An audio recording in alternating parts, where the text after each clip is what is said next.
Bonjour à tous et bienvenue sur videobourse.fr pour le bilan du mois de juin que j'avais pas eu le temps de faire jusqu'à maintenant.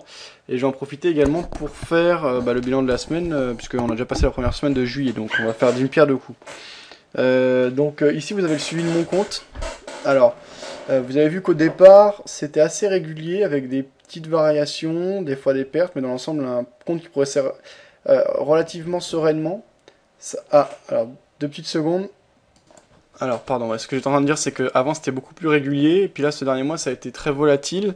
On voit avec des grosses accélérations haussières au niveau de la croissance du compte, et puis des grosses baisses également. Et là, on voit cette semaine, c'est à peu près le même schéma, sauf qu'on a eu des hausses larvées, très régulières, et puis une grosse baisse qui a finalement mangé l'ensemble de la hausse. On est revenu à peu près au même point qu'on était le 19 juin, avec la perte donc de vendredi, pour ceux qui l'ont suivi. Donc, au départ, il faut mettre ça en parallèle avec la balance. Donc vous voyez qu'au départ j'ai commencé avec un compte à 200 euros. Même pas, oui c'est ça, 200 euros.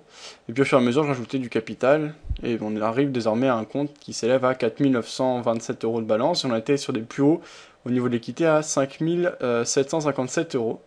Ça fait quand même des grosses différences. Au niveau du drawdown, là on est sur les niveaux les plus hauts atteints, qu'on avait déjà atteint le 19 juin, donc 23%. Ce qui est des niveaux de radon assez importants. Alors, on gardera à l'esprit quand même que 5000 euros de balance, d'équité, c'est un capital acceptable, mais c'est pas non plus un très gros capital. Donc 23% dans ce contexte, ça me dérange pas. Faut pas le dépasser non plus. Après, si je dois le dépasser, c'est des pertes qui sont au fur et à mesure, donc ce sera pas mon choix, mais c'est vrai que c'est quand même des niveaux déjà importants. Donc au niveau de la croissance, si on fait un petit résumé, au début on voit que c'était erratique, avec des grosses accélérations, des phases de correction plus franches, mais j'avais l'excuse d'être vraiment sous-capitalisé, avec seulement quelques centaines d'euros. Quoi qu'il arrive, on verra ça après. Ensuite, on a eu une très belle période, c'était ma période favorite, ça a été du 20 mars jusqu'au 31 mai. C'était une période très intéressante, il faudra que je m'en inspire, il faudra que je l'étudie et que je l'observe, puisque c'est une période où on a eu des gains de faible amplitude, très réguliers, et on a bien progressé, c'était vraiment du travail de fond. Il y a eu des petits bémols quand même, mais dans l'ensemble c'était très intéressant.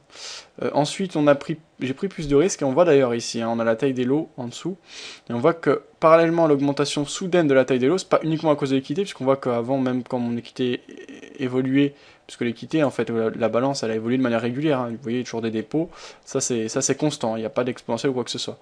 Eh bien on avait d'un seul coup une explosion au niveau de la taille des positions. Donc on voit au départ ça se passe bien, et puis après on part dans des grosses tailles de positions, et puis on perd pas mal. Donc je pense que de ce côté-là il faudra travailler pour être peut-être plus patient. Patient, ça va être un mot qui va revenir assez souvent. Moins vouloir gagner vite, rattraper ses pertes. Voilà, faut vraiment prendre du recul. C'est déjà un beau travail qui a été fait là, sur les derniers mois, puisqu'on reste quand même à plus 30,41% au niveau de l'évolution du compte. Depuis l'ouverture du compte, c'était le 24 février, donc là on est quand même sur 6 mois de profit, c'est quand même une bonne chose. Il y a des choses sur lesquelles il va falloir réformer. Alors, vous vous rappelez, j'avais dit lors de mon dernier bilan que je voulais imposer une perte maximale de 3% par jour. Le fait est que j'ai pas su les tenir. Là, par exemple, une journée comme hier, je crois que j'avais perdu quelque chose comme 11% du capital. Donc c'est plus de 3 fois la limite maximum que je dois m'autoriser. Pourquoi? Parce que j'ai du mal à m'arrêter au cours de la journée. À prendre ma perte, à aller faire autre chose. Ça, c'est une mauvaise chose. Alors j'ai contacté Wanda pour savoir s'ils pouvaient me placer une daily loss limit, donc une perte maximale quotidienne en termes de pourcentage. Ils m'ont dit qu'ils pouvaient pas. Donc là, malheureusement, je pourrais pas faire ça. Ça aurait été très bien parce que ça force à la rigueur. Une bonne chose par rapport à Wanda que j'avais pas au niveau de mes anciens brokers, c'est le fait de ne pas pouvoir utiliser un levier plus de 50. En fait, ça m'empêche d'ouvrir des positions quand je veux trop m'exposer, ce qui est une bonne chose. Donc je pense que dans mon cas, après ça va être subjectif, c'est important de se limiter par des choses définies et fixes, jusqu'à ce que je sois capable dans ma tête d'accepter et de bien travailler de moi-même. Là actuellement, ça serait quelque chose qui m'aiderait de pouvoir limiter cette perte à 3%. Donc le bilan du mois de juin, c'est quand même un mois où on a terminé à plus 11,32%, donc il n'y a pas à se plaindre, c'était un beau mois le mois de juin. On a traité 47% l'euro, et le reste c'était différents produits, avec une majorité pour l'or, avec 30% pour l'or. Donc on finit à 11%, donc il n'y a pas à se plaindre, notamment par une belle fin de mois, avec plusieurs petits gains réguliers. Donc c'est sur ça qu'il faut rester se concentrer et évoluer dans ce sens-là. Au niveau du drawdown, en juin, on a eu un drawdown qui a explosé et puis on a bien remonté, on a bien descendu plutôt, mais on note quand même un drawdown très important. Donc c'est quand même signe d'une trop forte volatilité, c'est pas ce que je cherche moi dans l'évolution du compte, je veux une évolution de compte long terme, calme et régulière, c'est vraiment ça mon objectif. Je vous rappelle que le but c'est d'aller chercher entre 6 et 7% par mois. Alors pour le moment on le tient puisqu'on a 6,09% de profit par rapport au capital et un gain journalier de 0,20%. Maintenant c'est pas évident, il y a des pièges et il va falloir être, prendre beaucoup de recul, pas être pressé, pas vouloir gagner trop gros, puisque quand on veut gagner trop gros trop vite, c'est là aussi qu'on s'expose et qu'on perd gros et vite. Et c'est difficile d'avancer avec des stratégies qui vont faire des hauts, des bas. C'est bien plus simple d'avancer comme je le faisais au début que de le faire comme je le fais maintenant. Donc, je dirais le bilan du mois de juin, il est dans l'ensemble négatif, malgré un très bon mois de juin qui est à 11,32%. Parce que trop de risques, parce que pas assez de rigueur et de discipline. Alors, on voit en juillet, sanction, moins 9,04% actuellement sur le mois. C'est le mois qui est le plus rouge. Après, on est au début du mois, donc il me reste encore beaucoup de possibilités. Je partirai en vacances à la fin du mois, donc je vais avoir le temps de bien bosser, etc. Même si je dois terminer sur un mois légèrement négatif, comme moins 5 ou moins 3%, moi ça m'irait, je serais content. Parce qu'on peut faire des erreurs, mais tant qu'on les rattrape, alors le but c'est pas de regagner l'argent, mais tant qu'on sait corriger le tir, c'est le principal. Donc on voit en termes de points, on est négatif sur le mois. Alors c'est un peu ambigu, puisqu'il y a à la fois les points sur l'Eurodoll et les points sur le DAX, par exemple, qui ne sont pas du tout comptés de la même manière. Si je regarde en résumé, on a quand même parmi les produits les plus tradés, donc le DAX, on a 38 trades en tout depuis l'ouverture du compte, on est à moins 365 euros. Sur l'Eurodoll, qui est le produit qu'on a le plus tradé depuis l'ouverture du compte avec 613 trades, on est à moins 2467 pips et on a seulement 8,06€ de profit. Un autre produit comme on peut parler de l'USDCAD, là on est négatif de 666 pips avec 48 euros de perte. Euro-Yen, on est positif de 134 pips avec 101 euros de profit. L'or, on est positif de 682 points avec 954 euros de profit.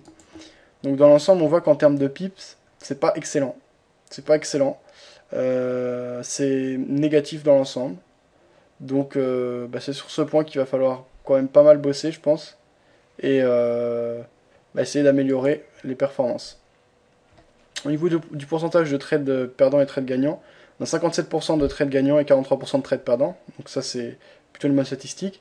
Mais on constate que les gains moyens sont de 7,21€ quand les pertes moyennes sont de 9,29€. Donc ça c'est un problème qu'on traîne depuis un bon moment, c'est de réduire cet écart. Et on peine vraiment à le faire. Au total, depuis l'ouverture du compte, on a tradé 41 lots, ce qui fait plus de 4 millions de dollars échangés sur la plateforme Oanda. Le facteur de profit est de 1,02, donc il est trop faible. Au niveau du profit, voilà, proprement parlé, on voit qu'on a eu des belles performances, et puis que derrière, on s'est effondré. Donc ce qui est pas bon du tout, là, c'est que des performances qu'on va mettre de nombreux jours à créer, on les perd en un seul jour. Donc c'est vraiment sur ce point qu'il faut se battre, et qu'il faut trouver des idées.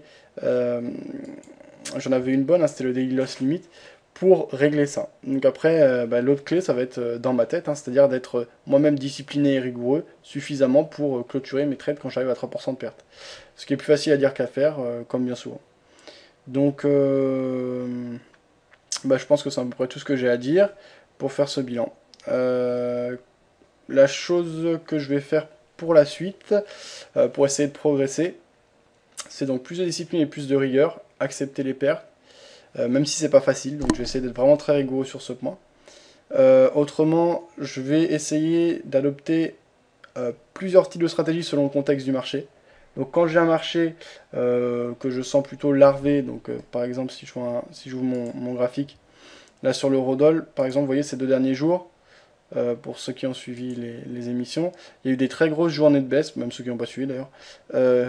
Donc là, si on regarde à court terme, souvent, ces moments de baisse, en fait, ils se passent en quelques instants, et le reste du temps, c'est du range. Ça, je l'ai dit plusieurs fois.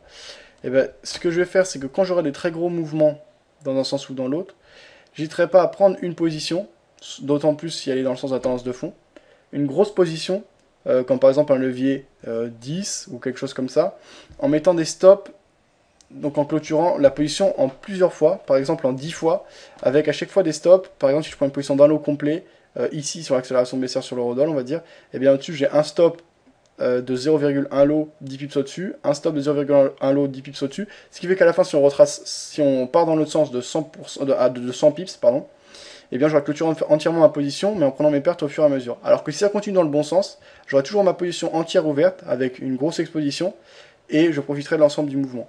L'idée, c'est ça, c'est de garder à l'esprit que les décalages se font en général très vite, puisqu'ils se font sur des rumeurs ou des bruits de marché évidents, et que le reste du temps, il s'agit de mouvements techniques, d'ajustement, d'arbitrage, donc des mouvements beaucoup plus faibles.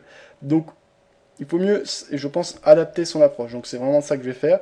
Pas hésiter à rentrer gros, mais avec des sorties multiples pour limiter la perte si ça se passe mal. Et par contre, le fait, c'est, je parie sur le fait qu'on dégage rapidement. Donc un gain maximal.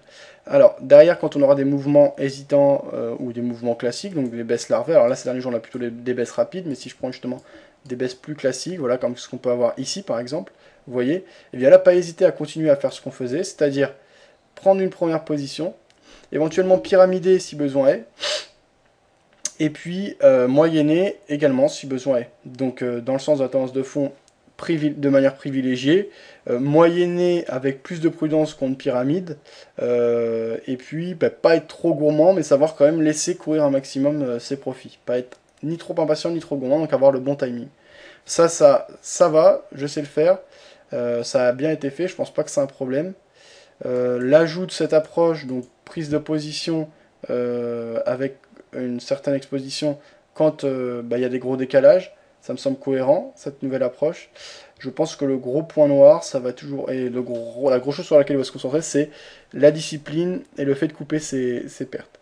Alors ce que je peux faire pour m'obliger à la discipline et à la rigueur, c'est placer des stop-loss. Ça va être un peu chiant, mais je pense que c'est ce que je vais faire. Quand il y a un problème, il faut se donner les moyens de le régler. Donc pour terminer quand même sur une note positive, on voit que malgré le fait qu'on ait des gros décalages et des grosses pertes, les pertes ont toujours été prises, j'ai jamais laissé courir, vous voyez la courbe de l'équité en jaune colle quand même toujours à la balance, il n'y a jamais de gros décalage de ce côté-là. Donc ça veut dire qu'au final, même si ça met du temps, les pertes sont toujours acceptées et prises. Le drawdown, même s'il est atteint 21%, il n'y a pas eu de journée où j'ai fait une perte complètement dingue, par exemple de 50% ou de 30%, c'est des pertes maximales de 10%, ce qui est déjà trop, hein, je voudrais limiter à 3%. C'est quand même un progrès par rapport au passé. Le but c'est de réunir 10 000 euros pour trader avec le compte, on s'en approche, les dépôts sont réguliers, la balance continue à augmenter. Au niveau de la croissance, on reste malgré ces erreurs à plus 30,41% et on est positif au niveau du profit depuis l'ouverture du compte. Donc ça c'est quand même un point intéressant. Et si on regarde l'évolution de la courbe, justement on a des plus bas de plus en plus haut.